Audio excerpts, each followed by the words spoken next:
Hello and welcome to Innovators with Jane King. In today's episode, an artisanal tequila brand out of Mexico learns how to scale its business, and it tries to conquer the high-end U.S. tequila market.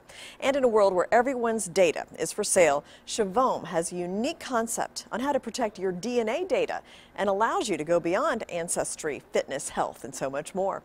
But first, here's Joy Adas with a look at this week's news.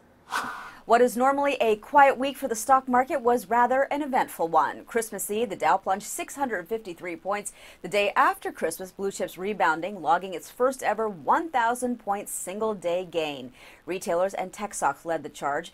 Concerns about the government shutdown in Washington have investors generally on edge. Hello and welcome to the NASDAQ market site in Times Square. I'm Jane King. With me today, Greg Was, a venture capitalist and also investor, and Luis Cota, the president and CEO of Tequila Comisario. So, good morning. Good morning. Good morning. Welcome. So let's just start by telling me a little bit about the company. Where are you located? There's a lot of tequila brands out there. What makes yours unique?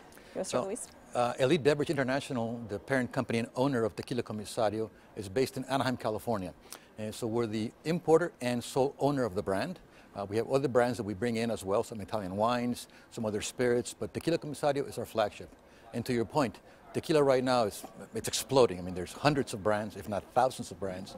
And it's a great moment in the time in the sun for tequila. It is the single fastest growing category in the industry, bar none. Whether you're a vodka or a gin or a rum or a whiskey or a bourbon, tequila is far outgrowing them all. Sure. So tell me a little bit about the ultra premium. What does it take for tequila to be an ultra premium product? Well, you know, if you look at the rest of the country, you say pricing. I mean, our average retail price for our añejo is $65. People tell me that we're underpriced given the quality, but it's all about the price point. When you look at ultra premium items, whether it's by price, which is anything above $35 is considered ultra premium, or by quality. I mean, you know, we are produced with aged agave still. We're averaging about 7 to 8 years of age on the agave for our age expressions, number one. Number two, we go through a very small, painstaking process of how we make the tequila. We cook it twice as long as most people. We oxygenate it after the second distillation, which means that we literally break up every single drop into 100,000 small, components. And when it gets reconstituted, it becomes a slightly creamier, more glycolic, softer. So we do that. In the distillation process, and when you distill something, you've got this distilling pot. The bottom is called the tails, the top is called the heads. We get rid of 45% of heads and tails and keep just the heart of the distillate, which is the best, most pure juice, for example. Artisanal, like right. artisanal tequila. Exactly. So you are an investor in the company. So what was it about this that attracted you? Do you invest in a lot of liquor companies or? No, I kind of invest in a lot of different types of industries. I keep myself a little spread out. I get into real estate a little bit, engineering type companies. I've been in manufacturing. And I was approached by a friend of mine that moved out to California. We were in the telecom business for quite a while, and he was introduced to these guys and thought it would be a great opportunity to get into. So I kind of started studying the market a little bit and kind of understanding the uniqueness of what Elite Beverage had versus the big boys on the block and stuff, and looked at it as just another opportunity to flow some money into and maybe offer my experience to the business as well.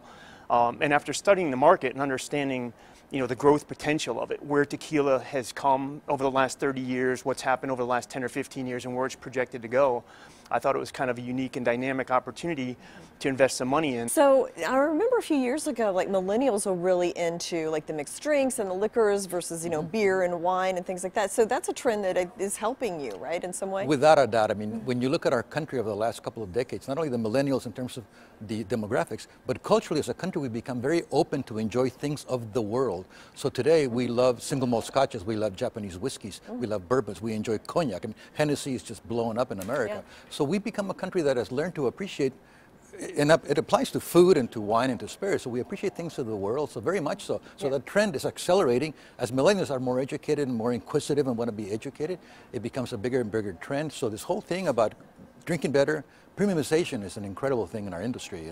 You look at Macallan Scotch, for example, which has become the darling of the Scotch industry. You look at Patron. You look at Casamigos. I mean, I like Mr. Clooney, and I have a place. Can a guy get any luckier in life? I mean, come on. Good job, George. He's gorgeous. He's famous. I joke that George got a tequila. I've got a tequila. George has a place in Cabo. I've got a place in Cabo, and there it ends. There you go. I don't have my billion-dollar jet, but I'm working on it. Let me tell you. Well, what is the global potential for a brand like this, Greg? Well, we've got it's endless. I mean, the world is so big out there, and our stuff is unique, and it constantly wins awards. I mean, our processes, as Luis alluded to, separate it from the other brands and things. And I know all these other guys have spent the money and their names out there, but we really have a unique tasting product to get out there in front of the folks. And we think with the team we have in place and the connections that we have, and again, it goes back to the team and who these people know. So where can I try the tequila? I will apologize because the samples did not arrive this morning to me. You didn't bring it. Where can I try it? Before the next 14 hours go by, you will have your own personal sample. I promise you. They were arriving late at the hotel this morning. No, I'm teasing. But can you buy it in the U.S.? Can Yes. you order it at a We, bar? as a matter of fact, we have a small distributor out of New Rochelle that I'll be meeting with tonight for dinner. They're in New Jersey, Connecticut, and New York. We're a little tiny brand, okay, we're starting. They've bought 600 cases in the last 6 weeks. They've sold probably 500 accounts, including in the city. So I will get you a list of accounts. Do you live in the city or do you live out? I live in the city. So I'll get you places where you will get your own samples to taste. Okay. But I'll get you a list of, and we're updating our website as we speak. It's available online Okay. as well. Okay. You can go there. So, Just direct to consumer from your website? Yep. Or, Yeah. And what is the website? It's called tequilacomisario.com. Okay. All right. So there's a corporate website called elitebeverage.com. You can click on that and takes you to Tequila That takes you to Comisario, your or you can go brand. directly to tequilacomisario.com. Awesome. Thank you so much for coming, and best of Pleasure. luck to you. Thank you It's for our having pleasure. us. Thank you for having Really me. enjoyed it. And thank you as well for joining us. I'm Jane King at the NASDAQ Market Site. Have a great day.